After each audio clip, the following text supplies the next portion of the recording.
नमस्कार, देवभूमि समाचार में आपका स्वागत है। आपके साथ मैं रीना झा बालियान। खबरों का रुख करेंगे, लेकिन उससे पहले एक नजर डालते हैं इस वक्त की हेडलाइंस पर। डोईवाला में प्रस्तावित इंटीग्रेटेड एरो सिटी को लेकर सियासत तेज। कांग्रेस ने एरो सिटी को बताया सरकार की काल्पनिक सोच। कहा टाउनशिप बनाकर किसानों को नुकसान पहुंचाना चाहती है सरकार। प्रस्तावित एरो सिटी के बचाव में उतरी सरकार। शहरी विकास मंत्री ने कहा एरो सिटी को लेकर फैलाया जा रहा भ्रम। टाउनशिप बनाने से पहले किसानों से होगा संवाद।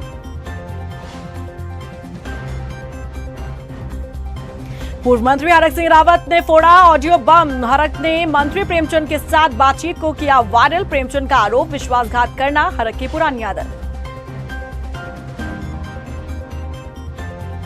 पूर्व बीजेपी विधायक राजकुमार ठुकराल थाम सकते हैं कांग्रेस का दामन। हरीश रावत के साथ हुई लंबी मुलाकात के बाद चर्चाएं तेज। कांग्रेस मुख्यालय पहुंचे थे ठुकराल।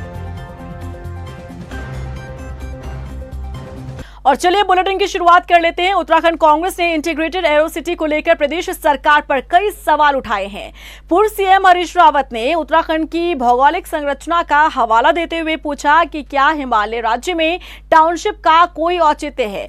हरदा ने इंटीग्रेटेड एरो सिटी को सरकार की काल्पनिक बातें बताया। हरीश रावत ने कहा कि इंटीग्रेटेड एरो सिटी के विरोध में हमारे अन्नदाता डोईवाला में आंदोलन कर रहे हैं। किसान कह रहे हैं कि एरो सिटी बनने से किसानी खत्म हो जाएगी। किसानी खत्म होने का असर डोईवाला चीनी मिल पर भी पड़ेगा। सरकार पर हमला करते हुए हरीश रावत ने कहा कि चंद पूंजीपतियों को लाभ पहुंचाने के लिए बीजेपी ये कदम उठा रही है। जिनके धन से भारतीय जनता पार्टी समृद्ध है, जिनके हितों के वो संरक्षक हैं, उनको लाभ पहुंचाने के लिए इस कंसेप्ट को जनता के ऊपर थोपा जा रहा है। और ये पर्यावरणीय दृष्टिकोण से देहरादून के लंग्स को खत्म कर देगा। फेफड़े, एक तरफ के फेफड़े को बिल्कुल खत्म कर देगा। ये शहरीकरण के दृष्टिकोण से भी और भूगर्भीय दृष्टिकोण से भी बहुत खतरनाक है। वहीं कांग्रेस के लगाए गए आरोप पर कैबिनेट मंत्री प्रेमचंद अग्रवाल ने प्रतिक्रिया दी है। प्रेमचंद अग्रवाल ने कहा कि एरो सिटी को लेकर भ्रम फैलाया जा रहा है। अग्रवाल ने कहा कि मार्शल क्षेत्र में एरो सिटी बनाने का कोई प्लान नहीं। हालांकि टाउनशिप बनाने के लिए किसानों के साथ संवाद किया जाएगा और उसके बाद सरकार कोई फैसला लेगी। डोईवाला क्षेत्र, मारखम क्षेत्र में जिस प्रकार का, माजरी क्षेत्र में जिस प्रकार का प्रचार किया जा रहा है, वहाँ एरो सिटी बनाने का कोई प्रस्ताव सरकार की तरफ से अभी नहीं है। साथ में जो टाउनशिप की बात भी यदि कुछ लोग इस बारे में चर्चा कर रहे हैं, तो सरकार का सीधा कहना है, मेरा भी सीधा कहना ये है कि बिना किसानों की सहमति या संवाद के कोई भी किसी भी किसान की जमीन एक्वायर नहीं करेंगे। हाँ, इसमें एक हमारा जोनल प्लान बनाने का यदि प्रस्ताव आता भी है तो भी सरकार वहाँ जनता के जितने भी वहाँ पे स्टेक होल्डर्स हैं उनसे संवाद करेगी। उसके बाद ही अंतिम निर्णय लेंगे। किसी किसी को चर्चाओं में रहने की आदत सी हो जाती है। उन्हीं में से एक है उत्तराखंड कांग्रेस के नेता हरक सिंह रावत। अब देखिए ना, अचानक से उन्होंने सूबे की सियासत में एक ऑडियो बम फोड़ दिया जिसने प्रदेश की राजनीति में हलचल पैदा कर दी है और सवाल खड़ा कर दिया है कि क्या हरक सिंह रावत कैबिनेट मंत्री प्रेमचंद अग्रवाल का स्टिंग कर रहे थे। देखिए रिपोर्ट। उत्तराखंड की सियासत में फूटा ऑडियो बम। हरक ने किया मंत्री प्रेमचंद से विश्वासघात। दोनों नेताओं के बीच बातचीत वायरल। क्या प्रेमचंद अग्रवाल भूल गए ये है स्टिंग प्रदेश। उत्तराखंड की सियासत में एक ऐसा ऑडियो बम फूटा है जिसने हर तरफ हलचल पैदा कर दी। राजनीति के माहिर खिलाड़ी कहे जाने वाले पूर्व मंत्री और कांग्रेस नेता हरक सिंह रावत ने सोशल मीडिया पर एक वीडियो शेयर कर ये याद दिला दिया कि उत्तराखंड स्टिंग प्रदेश बन चुका है और इसे भूलना सामने वाले के लिए घातक हो सकता है। आगे आपको कुछ बताएं, उससे पहले ये सुनिए। वैसे मैं ये कह रहा था, मैं IDPL उनके धरने पे गया था ना। आप वो मेरी DFO से भी बात हुई थी, त्रिपाठी से, और उससे भी बात हुई थी अनूप मलिक जो प्रमुख सचिव वन संरक्षक है। अब उनका कहना तो यह है कि भाई 23 तारीख को कल के दिन हम JCB लेके तोड़ देंगे। तो मैं ये कह रहा हूँ कि मैंने उनको भी कहा भाई इस समय बरसात का समय है, बरसात के समय में तो मैंने कहा फिलहाल एक्चुअल क्या है ना कि फिर आगे आपको भी मौका मिल जाएगा बातचीत करने का, कोई रास्ता निकालने का। आप इसी तरह जो है ना अगली कैबिनेट में इसको ले जाके इस मुद्दे पे एक अपने अध्यक्ष सीनियर, क्योंकि आप फॉरेस्ट मिनिस्टर आपसे जूनियर है, मतलब एज ए मंत्रिमंडल के रैंक उसके हिसाब से, तो आप अपने अध्यक्ष में कमेटी बना दें इसके लिए। फिर 3 महीने बाद मीटिंग करना, ऐसी 2-3 मीटिंगें करना। अभी मीटिंग हो रही है। सुना आपने, ये बातचीत हरक सिंह रावत और कैबिनेट मंत्री प्रेमचंद अग्रवाल के बीच हो रही है। मुद्दा था आईडीपीएल कॉलोनी के आवासों के ध्वस्तीकरण के आदेश का, जिसे रोकने के लिए दोनों नेताओं के बीच बातचीत हो रही थी और हरक सिंह रावत सियासत के दांवपेच मंत्री प्रेमचंद अग्रवाल को सिखा रहे थे। आप इसी तरह जो है ना अगली कैबिनेट में इसको ले जाके इस मुद्दे पे एक अपने अध्यक्ष सीनियर, क्योंकि आप फॉरेस्ट मिनिस्टर आपसे जूनियर है, मतलब एज ए मंत्रिमंडल के रैंक उसके हिसाब से, तो आप अपने अध्यक्ष में कमेटी बना दें इसके लिए। फिर 3 महीने बाद मीटिंग करना, ऐसी 2-3 मीटिंगें करना। अभी मीटिंग हो रही है। लेकिन फोन पर हो रही इस बातचीत को दूसरे कैमरे से कैप्चर किया गया और हरक सिंह रावत ने इसे अपने फेसबुक वॉल पर शेयर कर दिया। वीडियो सामने आते ही मंत्री प्रेमचंद अग्रवाल ने इस मामले पर प्रतिक्रिया दी और आपत्ति जाहिर की। अजीब सा व्यवहार माननीय हरक सिंह रावत जी के द्वारा किया गया। हरक सिंह रावत जी हमारे उत्तराखंड के बहुत वरिष्ठ नेता हैं, अनेकों बार मंत्री रहे हैं, नेता प्रतिपक्ष रहे हैं। जब उनका एक फोन मेरे पास आता है और जिस विश्वास के साथ मैंने उनकी बातों का जवाब दिया, और मुझे दुख के साथ कहना पड़ रहा है कि एक मंत्री के साथ उनकी वार्तालाप को उन्होंने रिकॉर्ड भी किया और उसकी वीडियो बनाई और जिसको अपलोड करके पूरे लोगों में प्रसारित किया। ये एक विश्वास खत्म करने वाला कदम मैं कह सकता हूं उनके द्वारा। मंत्री प्रेमचंद अग्रवाल कह रहे हैं कि विश्वासघात करना हरक सिंह रावत की पुरानी आदत है। लेकिन मंत्री जी, आप क्यों भूल गए कि ये स्टिंग प्रदेश है और इस लपेटे में आप भी आ सकते हैं। 2016 प्रकरण तो याद ही होगा सबको, जब स्टिंग किया गया था और सूबे की सियासत में भूचाल आ गया था। राज्य में समय समय पर स्टिंग कर दिए जाते हैं, जो प्रदेश की राजनीति को अस्थिर करने का काम करता है। हालांकि जो मामला हरक सिंह रावत का सामने आया है, उससे अब सवाल सबके जहन में यही है कि आखिर इस ऑडियो वीडियो को शेयर करने के पीछे हरक सिंह रावत का मकसद क्या हो सकता है। क्या वाकई में हरक सिंह रावत मंत्री प्रेमचंद अग्रवाल का स्टिंग कर रहे थे, या फिर खुद को चर्चा में लाने के लिए हरक सिंह रावत ने एक कदम उठाया। हरक सिंह रावत ने जिस तरह से मंत्री प्रेमचंद अग्रवाल के साथ हुई बातचीत को सार्वजनिक कर दिया, अब इस मामले में अलग अलग प्रतिक्रिया सामने आ रही है। जहां कांग्रेस इसे आपसी मामला बता रही है, तो वहीं बीजेपी का कहना है कि ऐसा करने से कोई भी नेता या मंत्री एक दूसरे से बात करने से डरेंगे। देखिए, ये उनका आपसी मामला, इसमें ऐसे बोलना नहीं चाहिए, लेकिन प्रेमचंद अग्रवाल जी ने भी कोई कसर नहीं छोड़ी है। जब वो विधानसभा के अध्यक्ष थे, एक फाइल पास करने के लिए उन्होंने वित्त विभाग को भेजी और वित्त विभाग ने उसको रिजेक्ट करके भेज दिया, और चुनाव के बाद उनको वित्त मंत्रालय मिल गया। वित्त मंत्रालय बनते ही पहली फाइल उन्होंने वही पास की जिसमें वित्त विभाग ने ऑब्जेक्शन लगाया था। और एक व्यक्ति को अभी हाल ही में जो घटना घटी है पिटाई वाली, वो भी है। तो आचरण की बात तो उसी के मुँह से अच्छी लगती है जिसका आचरण खुद का ठीक हो। नहीं, देखिए, मैं इसको दुर्भाग्यपूर्ण नहीं कहूँगा कि ये बहुत सीनियर नेता हैं हरक सिंह जी, पूर्व में मंत्री रह चुके हैं, और प्रेम अग्रवाल जी हमारे इस वक्त भारतीय जनता पार्टी की सरकार में बहुत वरिष्ठ मंत्री हैं। और अगर कोई इतनी सीरियस समस्या के ऊपर आप उनको फ़ोन कर रहे हैं तो इस तरीके से रिकॉर्ड नहीं होना चाहिए था।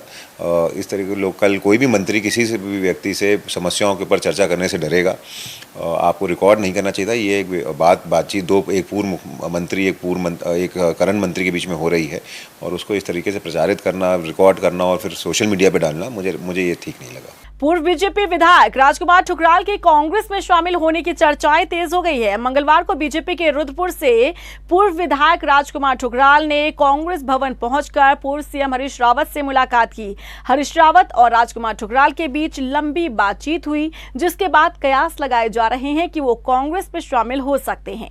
आपको बता दें कि साल 2022 के विधानसभा चुनाव में बीजेपी पार्टी से टिकट न मिलने पर राजकुमार ठुकराल ने बीजेपी को छोड़ दिया था।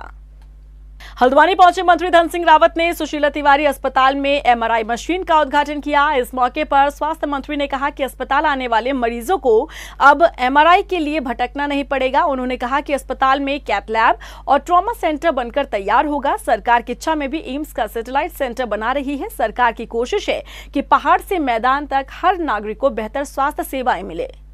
सभी मेडिकल कॉलेजों में एमआरआई की मशीन आ गई है और एमआरआई आने के बाद अब जितने आयुष्मान के मरीज हैं उनको सबको निःशुल्क सेवाएं दी जा रही हैं। और मुझे बड़ी खुशी है कि अभी तक चारों मेडिकल कॉलेजों में इस 6 महीने में एमआरआई लग गई है और गरीब लोगों का बहुत बड़ा काम हो रहा है।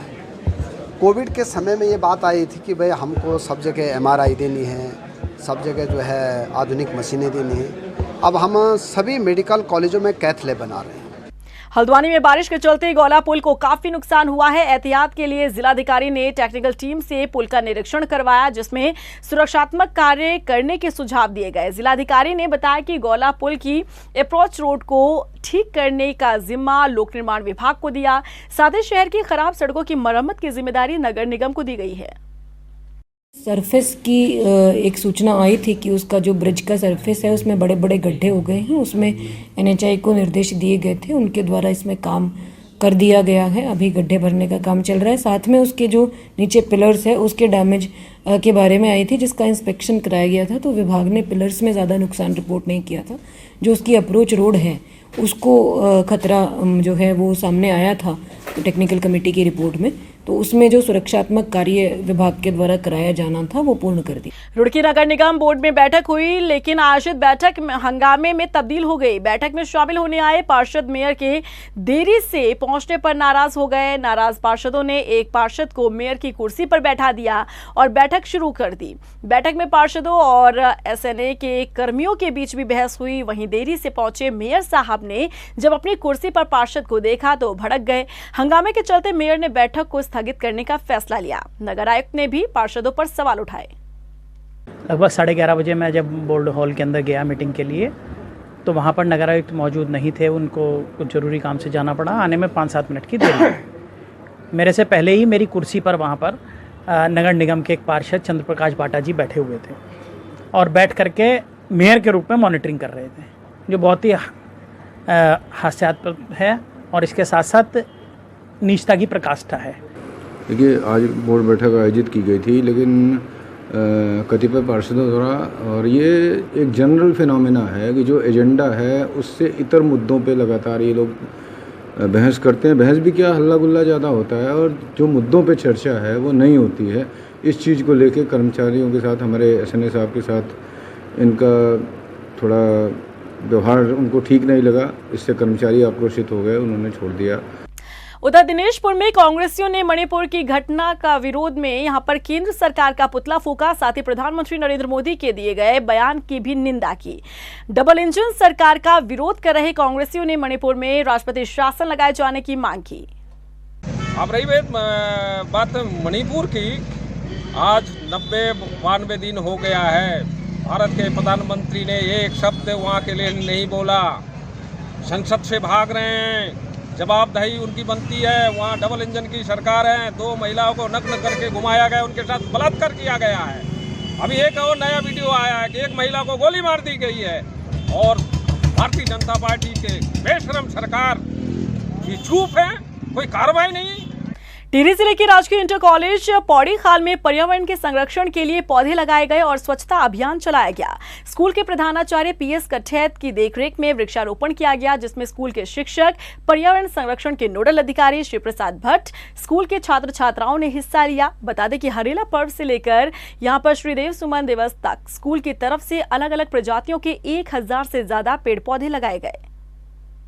उत्तराखंड का राजकीय वृक्ष बुरांश के अस्तित्व पर खतरा मंडरा रहा है। शोधकर्ताओं का मानना है कि जलवायु परिवर्तन के चलते बुरांश संकट के घेरे में है। माना जा रहा है कि ऊंचाई वाले इलाकों में कम बर्फबारी के कारण बुरांश फूल के तैयार होने में कमी आ रही है और बुग्याली क्षेत्रों के फूलों की निगरानी के लिए तुंगनाथ में एक फेनोकैम लगाया गया है और फेनोकैम से मिले डेटा पर शोध हुआ है। रिपोर्ट देखिए। बुरांश जो उत्तराखंड का राजकीय वृक्ष है, जबकि हिमाचल और नागालैंड का ये राजकीय पुष्प भी है। लेकिन क्या आप जानते हैं कि मौजूदा वक्त में बुरांश का अस्तित्व कहीं ना कहीं खतरे में आ गया है। शोधकर्ताओं का मानना है कि बुरांश जलवायु परिवर्तन के चलते संकट के घेरे में है। माना जा रहा है कि ऊंचाई वाले इलाकों में कम बर्फबारी के कारण फूलों के परिपक्व होने में बाधा आ रही है। मीडिया रिपोर्ट के अनुसार साल 2019 से 2023 में किए गए अध्ययन में पाया गया कि बर्फ की कमी के कारण बुरांश में पुष्पन नहीं हो पाया है, जो काफी चिंताजनक है। एक मीडिया रिपोर्ट बताती है कि बुग्याल क्षेत्रों में फूलों की निगरानी के लिए तुंगनाथ में एक फेनोकैम लगाया गया। फेनोकैम एक तरह का डिजिटल कैमरा है जो वनस्पतियों की छवि को कैप्चर करता है। फेनोकैम के जरिए मिले डेटा पर शोध हुआ। आपको ये भी बता दें कि उत्तराखंड में स्थानीय अर्थव्यवस्था में बुरांश अहम भूमिका निभाता है। बुरांश के अस्तित्व पर मंडरा रहे खतरे की एक वजह ग्लोबल वार्मिंग भी मानी जा रही है। ग्लोबल वार्मिंग को बुरांश के फूलों के पैटर्न में हुए बदलाव के लिए काफी हद तक जिम्मेदार माना गया है। कह सकते हैं कि बदलते मौसम के मिजाज का खामियाजा बुरांश के फूलों को भुगतना पड़ रहा है। बुरांश के फूलों और वृक्ष का आर्थिक तौर पर भी काफी महत्व है।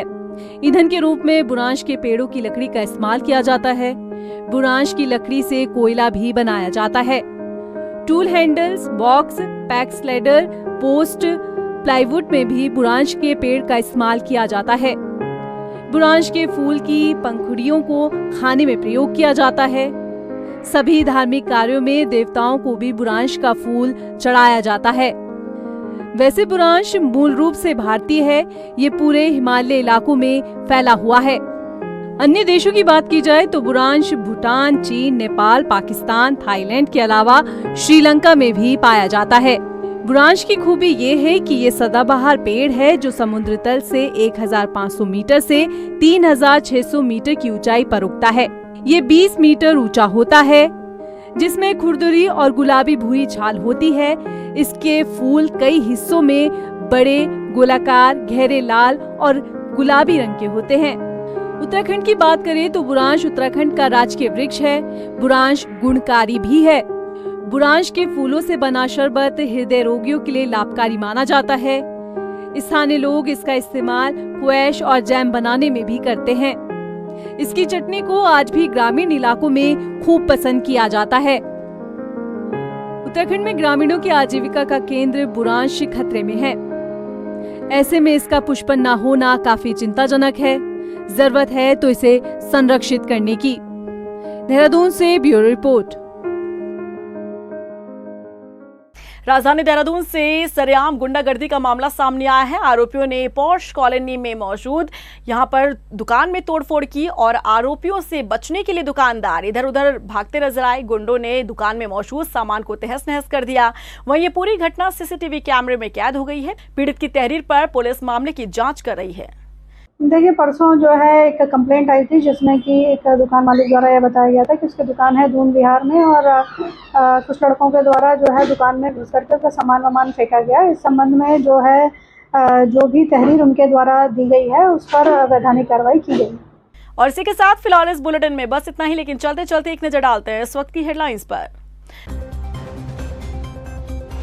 डोईवाला में प्रस्तावित इंटीग्रेटेड एरो सिटी को लेकर सियासत तेज। कांग्रेस ने एरो सिटी को बताया सरकार की काल्पनिक सोच। कहा टाउनशिप बनाकर किसानों को नुकसान पहुंचाना चाहती है सरकार। प्रस्तावित एरो सिटी के बचाव में उतरी सरकार। शहरी विकास मंत्री ने कहा एरो सिटी को लेकर फैलाया जा रहा भ्रम। टाउनशिप बनाने से पहले किसानों से होगा संवाद।